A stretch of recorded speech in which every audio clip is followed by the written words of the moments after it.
Hello viewers, welcome to Shiva's world channel. இன்றைக்கி Tuesday எங்கள் வீட்டில் என்ன லஞ்சுன்னு பார்த்துடலாம் வாங்க. சூடான வடித்த சாதம்,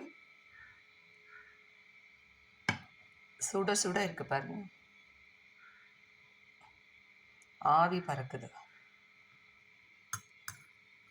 சிறுகீரை பொரியல்,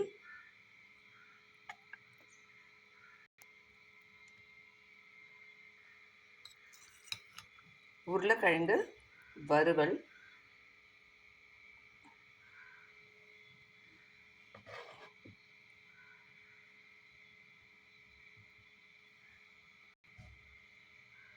கொஞ்சமாக நெய் விட்டுக்கலாம், முருங்கைக்காய் சாம்பார், ஜவ்வரிசி வத்தல். இதுதான் இன்றைக்கி எங்கள் வீட்டில் லன்ச்சு. உங்கள் வீட்டில் என்ன லன்ச்சுங்கிறத மறக்காமல் கமெண்ட் பாக்ஸில் சொல்லுங்கள். இந்த வீடியோ உங்களுக்கு பிடிச்சிருந்ததுன்னா லைக் பண்ணுங்கள், கமெண்ட் பண்ணுங்கள். மறக்காமல் ஷிவாஸ் வேர்ல்ட் சேனலை சப்ஸ்கிரைப் பண்ணுங்கள். நெக்ஸ்ட் வீடியோவில் பார்க்கலாம். தேங்க்யூ.